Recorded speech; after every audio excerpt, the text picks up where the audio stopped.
Learning action priors for cross-embodiment robot manipulation. Did you know that most current robot learning models are essentially flying blind when it comes to understanding physical motion? They're great at processing what they see and hear, but when it comes to actually moving, they're starting from scratch. This paper tackles that exact problem. Wait, so you're saying robots are bad at moving? That seems fundamental. How does that even work? Exactly. Most vision-language action models build on a vision-language model backbone, which gives them strong visual and language understanding. But then they just slap on an action module and train everything together. The action part has no prior knowledge of how physical movement works. It's like teaching someone to drive by only showing them traffic signs and never letting them practice steering. That does sound inefficient.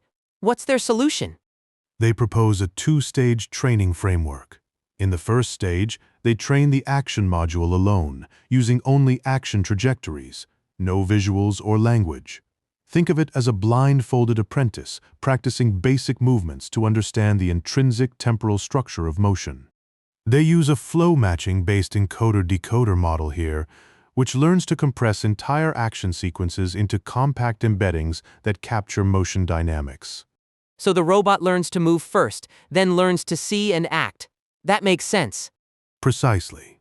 In the second stage, they transfer this learned prior to the full VLA training. The decoder from the first stage becomes the action head, and the encoder helps align visual language features with the action space. They also use the encoder as a history compressor, turning past actions into a single token for context. This leads to faster convergence and better performance, especially in cross-embodiment settings where robots have different action spaces. Cross-embodiment? You mean like different robot types? Yes. Different robots have different motion patterns and action distributions. By pre-training the action module on diverse data, they create a generalizable prior that works across platforms.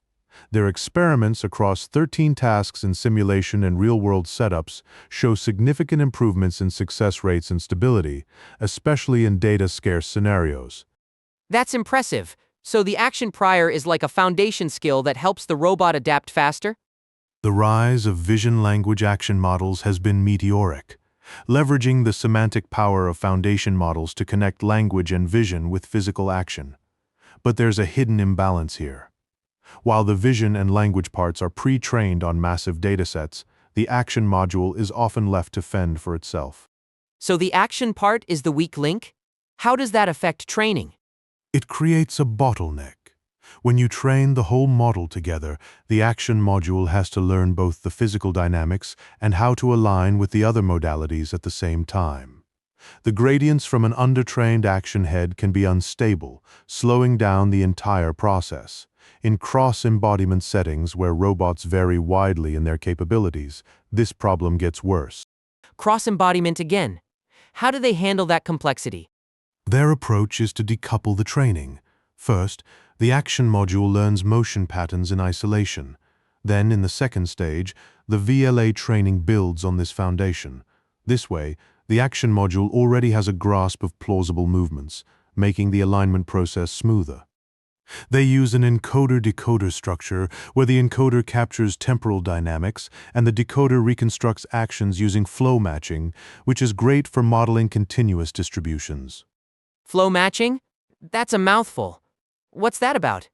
It's a method to model the probability distribution of actions flexibly. Instead of predicting exact actions, the decoder learns to generate actions that match the distribution of real trajectories. This helps in handling uncertainty and variability in movements. And the history compression part? How does that fit in? The encoder also acts as a memory compressor.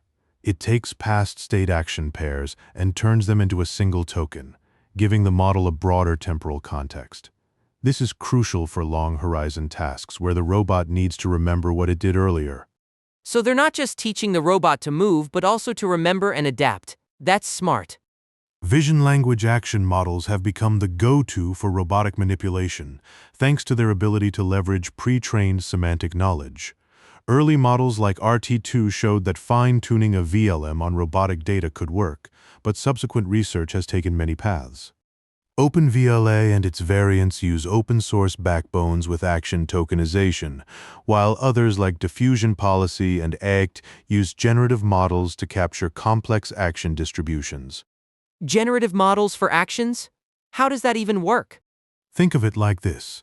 Instead of predicting a single action, the model learns to generate a range of possible actions, capturing the uncertainty and variability in real-world scenarios.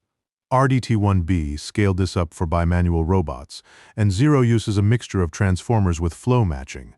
These approaches are powerful, but they still lack a critical component: motion priors. What's a motion prior? It's prior knowledge about how physical movements work. Without it, the action module has to learn everything from scratch, which is inefficient and unstable.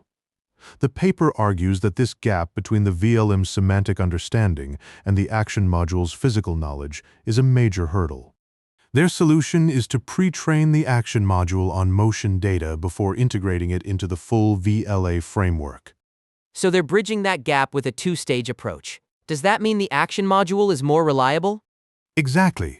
By isolating the action learning phase, they ensure the module has a solid foundation before dealing with the complexities of perception and language. This leads to smoother training and better performance across different tasks and robots. Training a single policy across multiple robot types is the holy grail of robotics. It promises better generalization and efficiency, but it's not easy. The challenge lies in the diverse action distributions across platforms. A robot arm and a humanoid, for example, move in completely different ways. So how do they handle that diversity? Large-scale datasets like Cross-Embodiment and Bridge Data V2 have been crucial. These datasets consolidate trajectories from many robots, providing a broad view of action patterns. Models like Octo and GR0T N1 use transformer architectures to handle heterogeneous data, while XVLA and UniVLA introduce techniques to unify action spaces. Unifying action spaces sounds tricky. How do they do it? XVLA uses soft prompt tokens and a standardized action format, while Universal Actions maps different action spaces into a common representation. The key idea is to expose the policy to varied action distributions early on, rather than letting it figure it out during VLA training. This pre-exposure helps the model generalize better. And the paper's approach fits into this? Yes. By pre-training the action module on diverse action trajectories, they create a prior that Action-centric training. That's the core idea here, right? No visual or language inputs needed. Exactly. They define action prior along two dimensions: distribution modeling for continuous action patterns and structural abstraction that compresses action sequences into meaningful latent representations. Why does that matter for robotics? Individual actions alone don't carry much meaning. It's the continuous composition across time that creates meaningful motions like translating or grasping. The action module needs to capture these temporal dynamics. So how do they actually learn this prior? They use an encoder-decoder architecture trained on trajectory data through reconstruction. No visual language conditioning involved. The learned module then serves three purposes: initializing the action head, providing latent targets for distillation, and compressing historical trajectories into context tokens. Walk me through the architecture. How does this encoder-decoder actually work? They use a transformer-based approach. The action encoder takes interleaved proprioceptive states and actions, compressing them into a single dense latent embedding that captures the overall temporal structure of motion. Interleaved how exactly? They create a sequence alternating between states and actions: state at time t, action at time t, state at time t+1, and so on. This helps the model understand how actions relate to the robot's body configuration. But they're dealing with different robot platforms: Libero, Robocasa, Franca. How does that work? They prepend learnable dataset embeddings to indicate which robot platform the data comes from. This helps disambiguate the different action semantics across embodiments.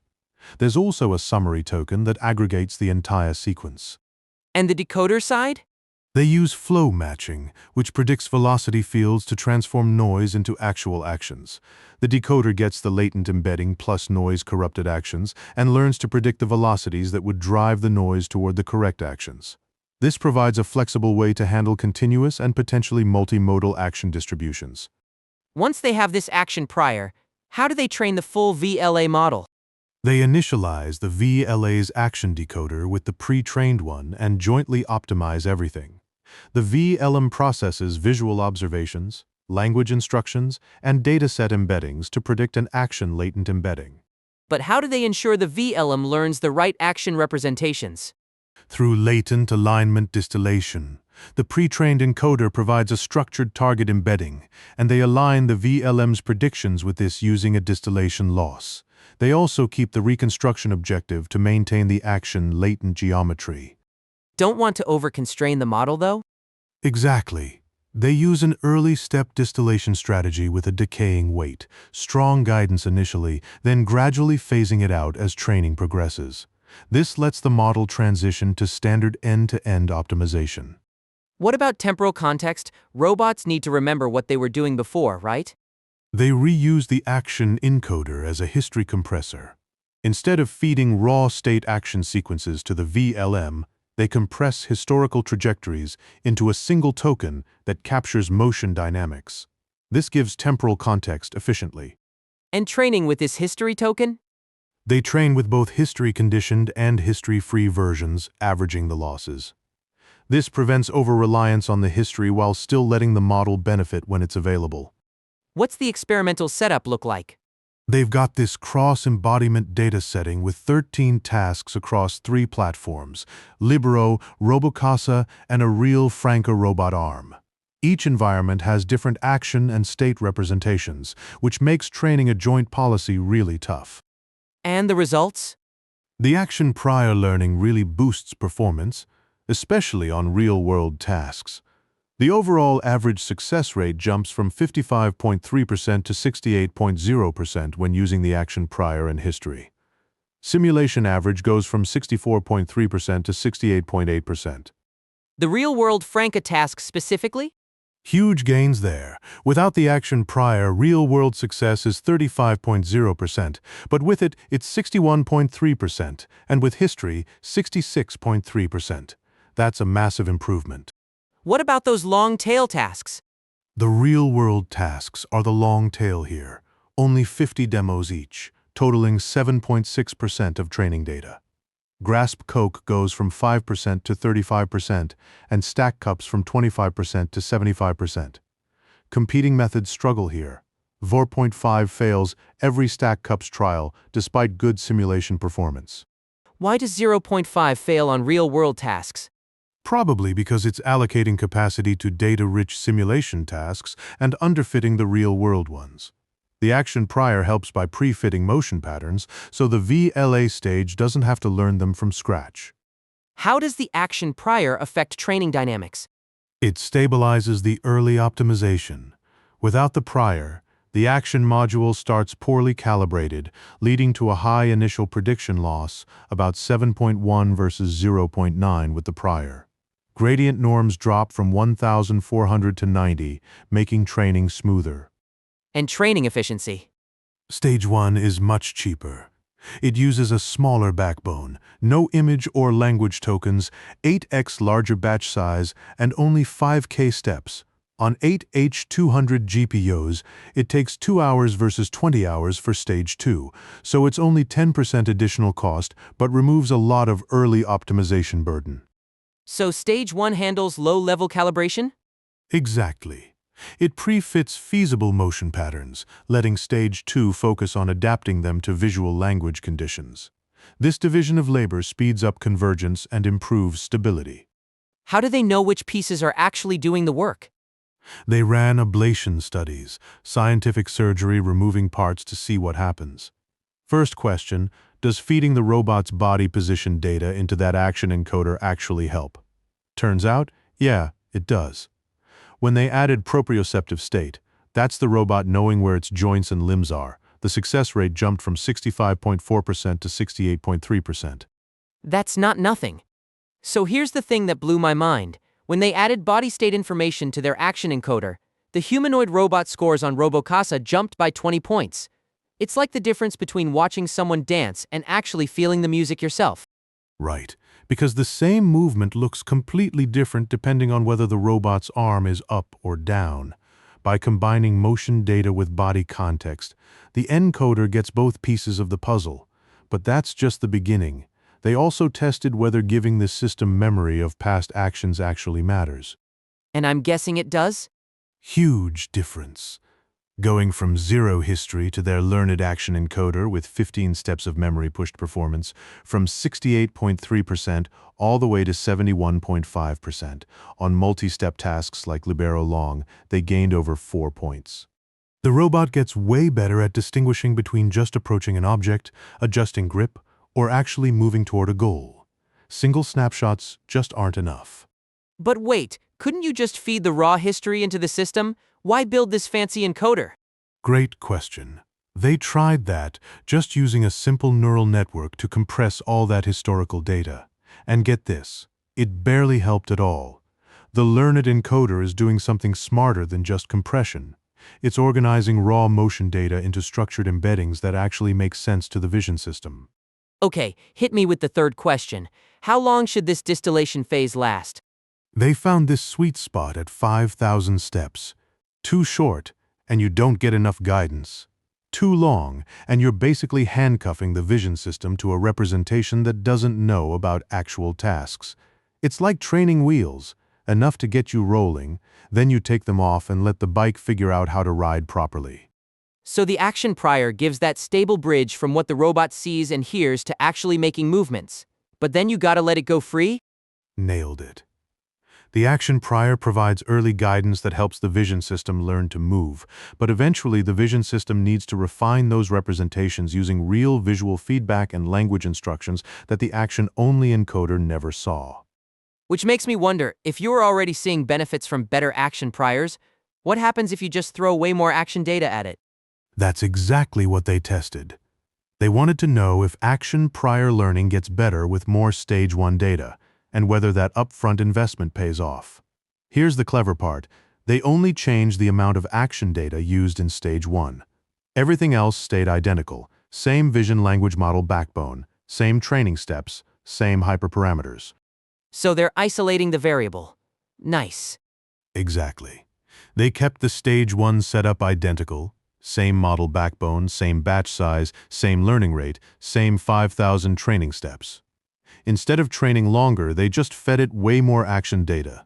They added the Libero 90 dataset and the full 1,000 demonstrations for each Robocasa task. This bumped their action data from about 565,000 transitions up to roughly 2.3 million, so roughly 4 times more data. 4 times the data, same training time? How does that even work? They're not training longer. They're just processing more examples in those same 5,000 steps. And here's the kicker.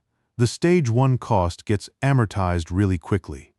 Even with that time penalty built in, the action state prior approach catches up to the baseline without any prior by around 8 hours of total training time and then keeps climbing higher. So the robot basically works overtime to make up for that initial investment? Pretty much. Stage 1 is dirt cheap compared to the main vision language action training. In Stage 1, they're only processing compact state action tokens, just the robot's joint positions and movements. No expensive image processing, no language understanding overhead. It's like the difference between reading a spreadsheet versus watching a movie. Okay, break that down for me. What are they actually measuring? They're tracking success rates across robot manipulation tasks. At 5,000 steps of vision language action training, the action state prior hits 32.2% success, while the version without any action prior only manages 21.2%. When they scale up the Stage 1 data, that early result jumps to 35.4%. By 15,000 steps, the scaled prior reaches 64.4%, which nearly matches what the no prior model achieves after a full 30,000 steps. And by the end, it's at 68.8%. So you get almost the same performance in half the time? Not quite half, but close. More importantly, this shows the action prior isn't just a speed trick. It actually scales. More diverse action data creates a stronger foundation, and that transfers directly to better performance in the vision language action training. Which makes me wonder, if this works so well, what happens when they actually try it with that massive dataset? The core idea is actually pretty elegant when you think about it. Instead of just throwing a vision language model and an action module together and hoping they figure out how to work as a team, they created this two-stage training process. First, they trained the action module completely on its own, just feeding it raw action sequences without any visual or language context. It's like teaching someone to dance by having them practice the moves in a studio before taking them to the crowded party. Okay, that's a fun way to think about it. But what exactly are they teaching this action module to do during that solo training phase? They're using flow matching, which is a way to model how actions should flow or transition from one state to another. The action module learns the underlying patterns and structure of how actions typically behave, building up this internal sense of what good action looks like. Then in the second stage, when they bring in the vision language inputs, this pre-trained action module already has a head start. That makes sense. But how do they actually get the vision and action parts to play nice together? Here's where it gets clever. They use this early-stage distillation technique where the vision language model gets gently guided to align with the action embedding space that was learned in stage 1. Think of it like having a translator who helps two people speaking different languages find common ground early in a conversation. So what did they actually find when they tested this approach? Pretty compelling results, honestly. They ran experiments across 13 different tasks where robots had to transfer skills across different body types, different arms, different grippers, that kind of thing. The approach consistently gave them faster training times, higher success rates on the tasks, and this neat ability to compress action history without losing performance. And the best part? All this improvement came at basically no extra computational cost. So This is exciting work. The researchers found that better performance comes from being thoughtful about training order, letting each component develop its own expertise before forcing them to collaborate. That insight could apply well beyond robotics. Well, that's all the time we have for today. Thanks for listening, everyone. Catch you next week.